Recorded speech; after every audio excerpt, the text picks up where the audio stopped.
Hey, it's Monday, and you guys are going to have to come with me to my meetings today. Hello, I'm Professor Regina MSN RN, the #1 NCLEX instructor on the planet. And today is a great day because I am going to be meeting with nursing schools in the area. Just quick facts for nursing school.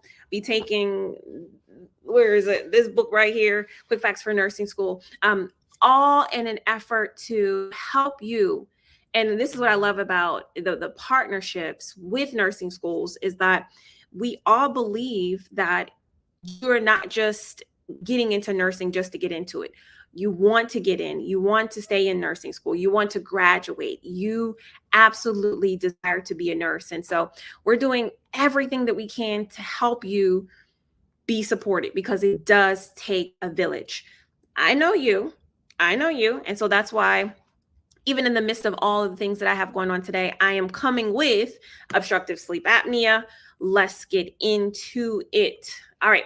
Oh, let me talk about this. The back to school event that I'm so excited about. A lot of what we're working towards now is to support the nursing students. This event, the date of this event, the event is going to be September 9th now.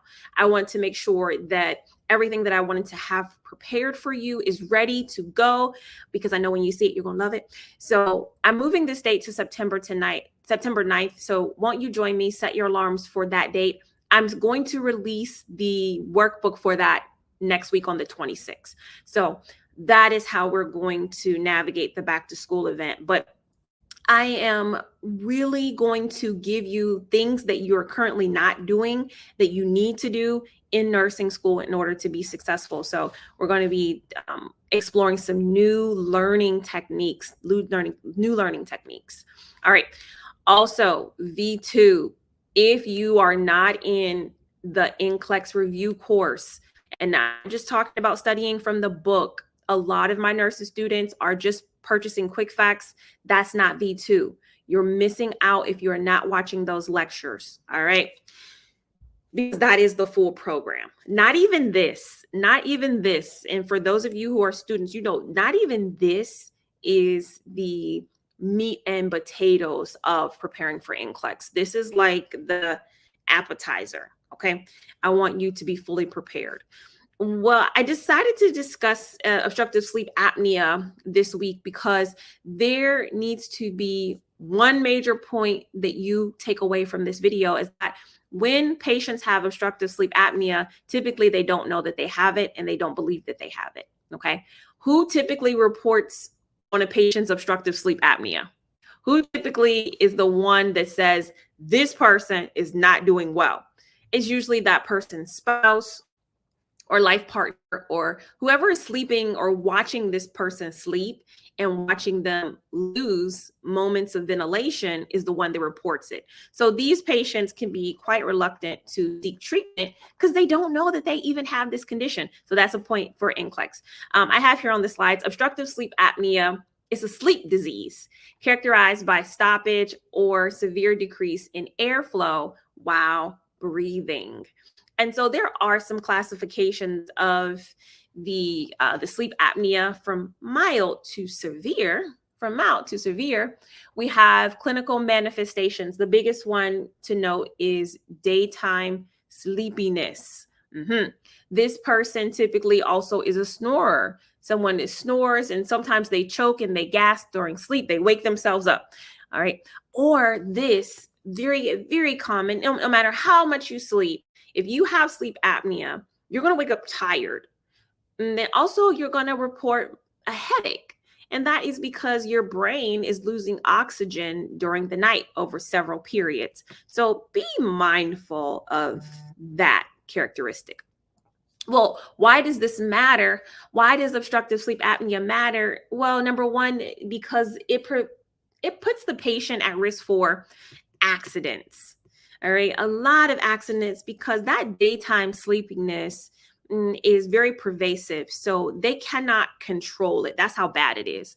And we know what it's like to be sleepy. Like if you're a nursing class and the lecturer is kind of boring, you get sleepy, you get drowsy, you really can't take good notes. But no, Patients with obstructive sleep apnea, when do they get sleepy?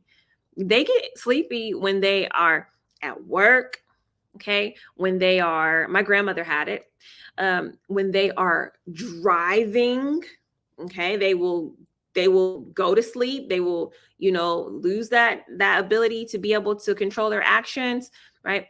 Neuropsychiatric dysfunctions are there. Cardiovascular and cerebral vascular morbidities can happen, such as right hypertension or right heart failure, and even metabolism syndrome or type 2 diabetes. These are all complications. If you study this, these are all complications of obstructive sleep apnea.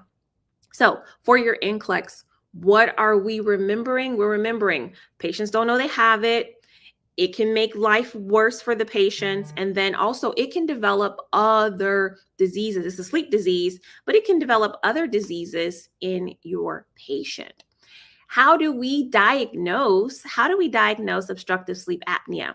We need to do a sleep test, a polysomnography, okay? And that means that, and it could be a full night study or it can be a split night study.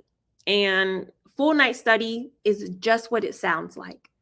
And sometimes in medicine, things are just what they sound like. The patient's going to get a sleep test for the entire night, a full night of sleep. Okay. A split night study is when you just look at part of the night. So maybe the beginning parts, maybe like, 8 to 12, and then you do 12 to 6 or 12 to 4. So we split the night in half. Laboratory studies could be done. What condition may present like obstructive sleep apnea? What condition would a doctor say, well, I don't know if you have obstructive sleep apnea, or maybe you could be having issues with, it's in the V2 workbook, it's in the student workbook. That's why I say the lectures are very important, because you need to be able to put two diseases together and know which one is which. So for obstructive sleep apnea, it'll be hypothyroidism. Hypothyroidism. Yep. And the reason why is because sometimes patients, when their thyroid level is very low, they have periods of unconsciousness, have that they can go into a crisis where they have a coma-like presentation, a stupor, and these are the same things that we would see with obstructive sleep apnea. All right. And imaging studies as well, we are going to look at the nasal passages. We're going to look at the pharynx. We want to look at that upper airway to make sure that there is no obstruction going on. And this is the true cause. Okay. Management. Whew. So how are we managing this condition? Behavior modification. What are some things that patients can do, okay, to modify their behavior when it comes to obstructive sleep apnea? What are some things they can do? Okay. All right. How could they sleep? How could they adjust their sleeping? Okay. Look at that behavior modification. So we're talking about weight loss and exercise, because this typically presents itself with patients who are a little overweight. And so losing weight can help them, adjusting their sleep position, avoiding alcohol, which is a central nervous system depressant, concomitant medication. So patients that are on benzodiazepines already make you drowsy. And so, the barbiturates, the anti-epileptics I have here, and other antidepressants, antihistamines, opiates, these also cause a patient to go into a deeper sleep. And so that sleep apnea will present itself. Positive airway pressure therapy, I'm gonna have to talk about that specifically. The CPAP, the BiPAP, those are topics you should be familiar with, if nothing else but the definition of what they do, what those machines do, and who they're used for. You don't have to know all the settings and things I see some students trying to memorize. Don't do that. And then oral appliances as well may help.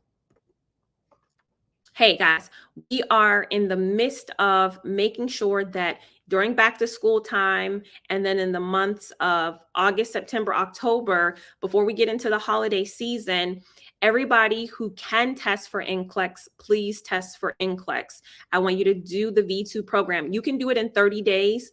And the reason why this is important is because the holiday season is very notorious for people losing steam, and then they put it off.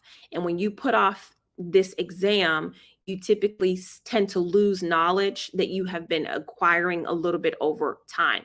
Sometimes, even if you just stop studying for a week, you will find that you have forgotten a lot of things. Okay, so if you are in the V2, stay in the V2. If you are in the V2, finish the V2. There is a time limit on the system for a reason. There's a reason why I don't do a year or 2 year subscription in V2, because that is not the intention of that information. The intention is for you to get in there, continue to stay motivated so that you can get out of V2. That means watching those videos with the workbook and studying quick facts. If you do those things, the knowledge that you get in that little bit of time will be able to push you to the next level. But if you get in there and you're not consistent and you're just paying the $50 a month, which I don't know why, right? You're paying the $50 a month, you're not being focused, then what's happening is you're stealing from your own self. You're stealing from your own self. You're stealing from time that you could be using to do other things because you're still studying. And then you're stealing from yourself financially, because certainly, once you pass NCLEX, you don't have to give, continued resources to your training, to taking the test. All right. These things will put you in a better position. So be kind to yourself during this process and do it quickly. Like, what you must do it quickly. All right. Let's do some NCLEX questions on obstructive sleep apnea. Here's the first one. Number 1, a male client reports persistent snoring and gagging during sleep. He asked the nurse on how to confirm if he has obstructive sleep apnea. The nurse replies that it is confirmed by, number 1, electroencephalogram. Okay. We also have a throat nodal biopsy, polysonography, all right, or swallowing studies. All right, what do you say? What do you know? It's not just about what you say, it's about what you know. And we know that the correct answer is, boom, polysonography. That sleep study is going to be confirmation of what the patient is going through. Yeah. Number 2 says this. In assessing clients with possible obstructive sleep apnea, the nurse identifies that the following client has the highest risk. Number 1, a 19-year-old male smoker with a BMI of 20.5. 2, a 37-year-old female with a history of blood clots. 3, a 12-year-old female volleyball player. Or 4, a 60-year-old male alcohol user with a BMI of 42.1. Okay, we have some patients who have some interesting things going on. We have an athlete, we have a smoker, we have somebody with a history of blood clots, which means they have some maybe hypercoagulability. And then we have somebody that drinks alcohol, BMI of 42.1. Who are we gonna go with? I see it in the comments. Shout out to everybody studying today with me. Correct answer. Pow! Number four, a 60-year-old male client. He is drinking alcohol and he has obesity. So there are some non-structural factors leading to obstructive sleep apnea here. I have obesity, male, older age, postmenopausal state is one in females, alcohol use, sedative use, smoking, hypothyroidism, and neurologic syndromes. Okay, I think I have one more question for you. It is here. The nurse the nurse identifies the following to be a daytime symptom of obstructive sleep apnea. Number 1, early satiety. 2, ringing of ears. 3, short-term memory loss. 4, hypotension. What saith you? What saith you? We're talking obstructive sleep apnea.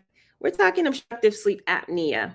Okay. So, correct answer here. This is another important factor why this may not seem serious to patients, but we do have to educate them on the things that could be happening if they are not treated. And it's going to be number 3. Did you get this all right? Some of you are 3 out of 3 today. What a great Monday. Short-term memory loss. And it's due to the ineffective breathing that clients are at risk of having this low oxygenation to the brain. And so in severe cases, of course, you can't get oxygen to the brain. So you're going to have difficulty concentrating, difficulty remembering. You can have some moodiness, all right. So that is the obstructive sleep apnea 3 questions for Monday. It don't take long. Okay. We're not here for a long time, but we are here for a good time when we show up to study. It's a check-in. Okay. Oh, I got one more. Let me do this one. The nurse explains that obstructive sleep apnea, if left untreated, may lead to is number 1, cardiac issues. 2, thyroid problems. 3, urinary agency. Or 4, pruritus. And I think that should be urinary urgency. Or 4, pruritus. Ooh. Okay. All right. What do you say? Correct answer is cardiac issues. And this is because with obstructive sleep apnea, as the patient tries to breathe, their upper airway closes. And so this can lead to significant changes in the intercavity pressure. And so this can cause changes in the heart over time. So this is a condition that we want our patients to take serious. We want to know for NCLEX that most patients don't know they have it. Okay. They don't know they have it. Now, remember, we have the back to school event. The date has been changed to September 9th. Okay. September 9th at 8 p.m. Eastern time. I want to see you there. For that event, especially if you're in nursing school. Before I go out of here and do these meetings, you guys, I want you to know this because God has been so faithful to me. God will do what he said. And as we are expanding, because I'm going to be honest with y'all, Remar is getting big. We are growing in not only the students that we help, but the partnerships that we are acquiring, the interest in incorporating Remar into formal programs, into exit preparation. And I just want to remind you that the thing that God has given you, listen to me very carefully, no matter what it looks like, and no matter what people say, the thing that God has given you to do, it will happen. Okay. And there is a reason why it happens when it does. There is a reason why it didn't happen 2 years ago, right? There is a reason why it didn't happen last week. There's a reason why today you are doing what God has asked you to do. And we just have to be mindful that as God is faithful, we have to be faithful to our commitment and to our process. Okay.